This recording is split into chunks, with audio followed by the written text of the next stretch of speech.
Hi, I'm Candace and this is my show. I am really delighted to be starting on this journey with you. This is just such an exciting venture for me. And I would like to talk a little bit about me and who I am and what drives me so that you can understand why we have chosen the format we've chosen for this show. I am the daughter of a man who was born in Amsterdam, Holland. And when he was 4 years old, Hitler's armies invaded and freedom as my father knew it ended. Starvation, torture, fear of his very life, bombings, strafings, all of it. This is what my father suffered through the bulk of his childhood, and then he ended up in a concentration camp. Because of that, my father raised his children knowing the value of freedom, the value of this great nation that we call America, and more importantly, the value of the American spirit. And that is what we're celebrating on the Candance Salima show. It has been an interesting journey in my life. Truly, I have seen some of the great historic moments, and now we sit at a historic crossroads in America now. And so to begin my show at this time in American history is very exciting. We are going to be talking to all people from all walks of life. I won't just be talking about politics. I will be talking to businessmen and musicians and artists and sports figures. It really doesn't matter as long as they decided to take charge of their lives rather than life take them away. Those are the people I want to celebrate. When we come back, we'll be speaking with Michael Lee, who is the U.S. candidate for the Republican Party, and he truly, truly took on a giant and won. America is more than a great country. It's a great idea. Limited government, personal freedom, hard work that's rewarded. The American idea is threatened today by too much debt, not enough jobs. If we focus on limiting the reach of the federal government, we will create jobs and a more prosperous America. I'm Mike Lee. I approve this message, and I would be honored to serve as your senator. And welcome to the show. Today we are speaking with Mike Lee, who is the U.S. Senate candidate for the Republican Party. Is that right? That's correct. Okay. I have heard you speak many times about the U.S. Constitution, and anyone who knows me knows how much I love our founding document. And I know that it has inspired over 80 constitutions worldwide. And so for what is going on in America right now, and it is being dismissed so often, tell me how it came to be so important to you, because, I mean, you are well known for the fact that you love the Constitution, has spent your career defending it. Well, my dad was a lawyer, and he was also a professor of constitutional law. And I used to watch him argue in the U.S. Supreme Court, and we used to talk about the Constitution around the dinner table. So I think I was about 30 before I realized not everybody does that in their homes, but it's a tradition I've nonetheless continued with my own children, and it's always been important to me as a lawyer and as a citizen. Yeah, you know, I wish more parents would talk to their kids about the Constitution and a republic versus a socialist nation or a communist nation. You know, that's a good thing that your parents did, and obviously you came out right, so it works. That part's debatable, but we'll see. That's debatable. Okay. Right now, we are facing with an ever-encroaching federal government, huge overreaches at every level, and states' rights have become an issue that are the basis of every argument that is happening in almost every state in the nation. Tell me where you stand on the rights of the federal government, how big it should be as opposed to states' rights and what states are allowed to do for themselves. What is arguably the most important feature of the Constitution is that it splits up the powers, splits it between three branches at the federal government level, but it also splits up power between the federal government on the one hand and the states on the other. You know, part of what we were rebelling against in the American Revolution was not just the idea of having a king, and not just the idea of taxation without representation. It was also a large, powerful, distant national government that had come to exercise so much power without any limits that it became sort of a tyrant. And our founding fathers were wary of that sort of thing. They didn't want it to happen again. And so they said, let's come up with a national government that is sufficiently powerful to take care of those things that are inherently national, like national defense, like regulating interstate and foreign trade, like bankruptcy laws, trademarks, copyrights, and patents. And let's leave all the other powers that don't have to be national to the states. That is perhaps the Constitution's most important feature, but it is also perhaps the most neglected feature today. It really is. Now, that's Article 1, Section 8, right? That enumerates the powers? Almost every power that Congress has is found in Article 1, Section 8. There are a few exceptions, but they are few. And it's the combination of Article 1, Section 8 coupled with the 10th Amendment. The 10th Amendment makes clear what I think was already implicit in the original Constitution, but it clarifies that powers not given to the United States in the Constitution and not prohibited to the states are reserved to the states. Okay. It is very clear to all of us that have been paying attention that that is severely out of balance.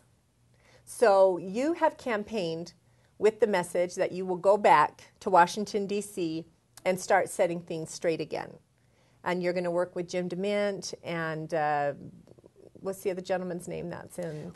Look, there are lots of U.S. senators who in one way or another, to one degree or another, share this viewpoint. I think there will be more this year with the elections happening all over the country. And I don't think it necessarily has to be limited just to Republicans, nor do I think it necessarily has to be an issue favored just by conservatives in general. This is something that should appeal to conservatives and liberals alike, to Republicans and Democrats alike. If what you believe, for example, I know you don't believe this, but there are those who believe that the best kind of health care reform would be one that would create a single-payer, government-funded, government-run health care system. If you believe that, arguably the best way to achieve that, and the quickest way to achieve that, would be through the states. So that's an area in which liberals could agree with conservatives that we need to send more power back to the states.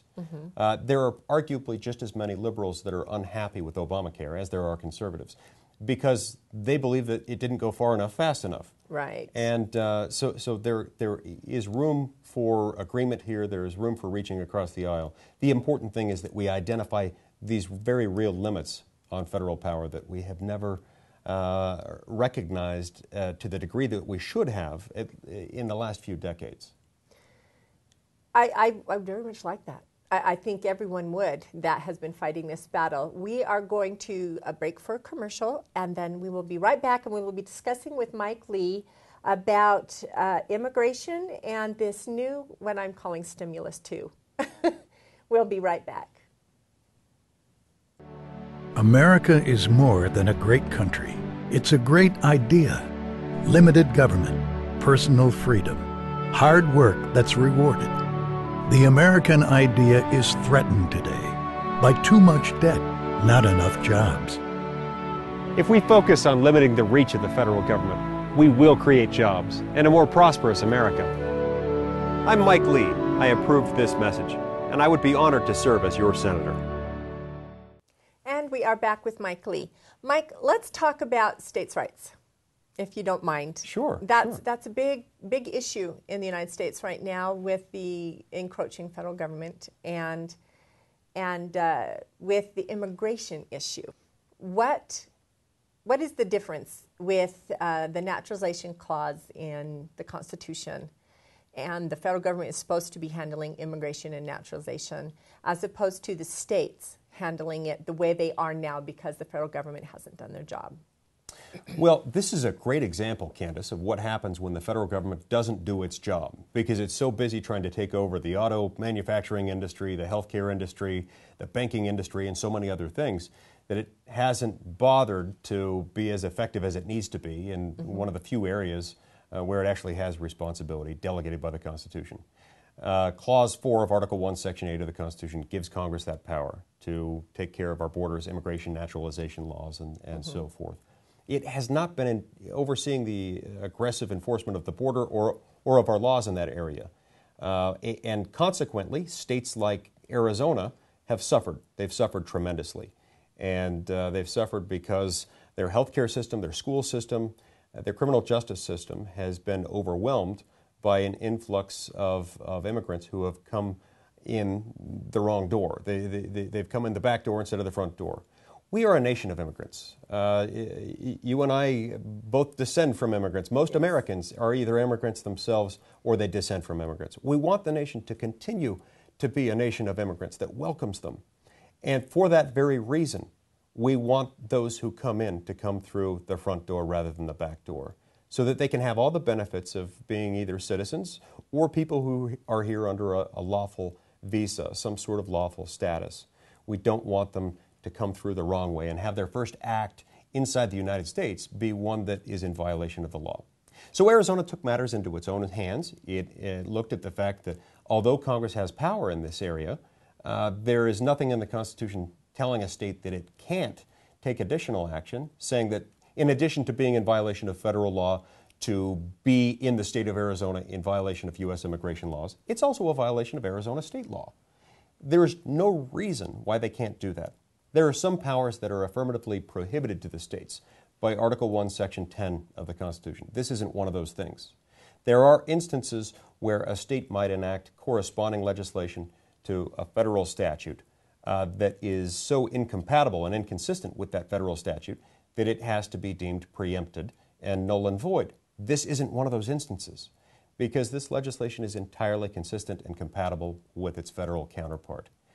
To the extent that it has differences, it is just slightly less aggressive, slightly less meaty than its federal counterpart. And so there's no good reason, in my opinion, why the Obama administration should have sued Arizona in order to get rid of that law. But the bottom line is, this is symptomatic of a problem in which Congress thinks that it has the power to be all things to all people. For decades now, Washington has suffered from this syndrome of self-importance that causes it to try to regulate and tax everything under the sun, regardless of whether it has any authority to do so, based on the text and the history of the Constitution. Right. That Utah is now got a bill that was written by Representative Sandstrom that is in committee and is still there, and it will be coming up in the next session. We are going to be facing much the same from the federal government. If you win, when you go back to Washington, D.C., what would you do that would be the appropriate federal response in regards to this incredibly volatile immigration issue we have in the United States right now? We have to start addressing those drivers that are bringing people in illegally, that are incentivizing them to come in violation of our laws, so that we can encourage them to come in compliance with our laws. The first of those magnets, as we might call them, is jobs that go out to illegal immigrants. It has for decades been illegal, in violation of federal law, to knowingly hire an illegal alien. And if Congress were to fund and oversee the more aggressive, more faithful enforcement of those same laws, a lot of those jobs that are luring illegal immigrants in here to begin with and leaving them vulnerable, by the way, to being exploited and treated unfairly and unjustly, then people would start coming in the right way. They'd make sure that they had their papers in order before they came in. So I think that is certainly a necessary step. We also need additional border enforcement, and that's going to require more boots on the ground, more Border Patrol agents, and so on. There's an additional step that Congress could take and that would address a different problem, the driver that focuses on the birthright citizenship issue. We tell people, don't come in across our borders in violation of our laws. But if you do, and if you subsequently have a child in the United States, even though you yourself were here in violation of our laws, then that child will be a citizen and entitled to all the benefits, all the advantages of citizenship. Again, we love immigrants. We want them to keep coming, but we want them to come at the right time, under the right circumstances, and with the right incentives. I think we need legislation patterned after H.R. 1868, which, if enacted, would tell people if you come here in violation of our laws, you can't expect automatic birthright citizenship. It would say that for purposes relevant to the first line of Section 1 of the 14th Amendment, that you're not born subject to the jurisdiction of the United States and therefore entitled to automatic birthright citizenship unless you were born to a citizen or a lawful permanent resident. Mike, thank you for joining us. I Thank you. appreciate it. We will be right back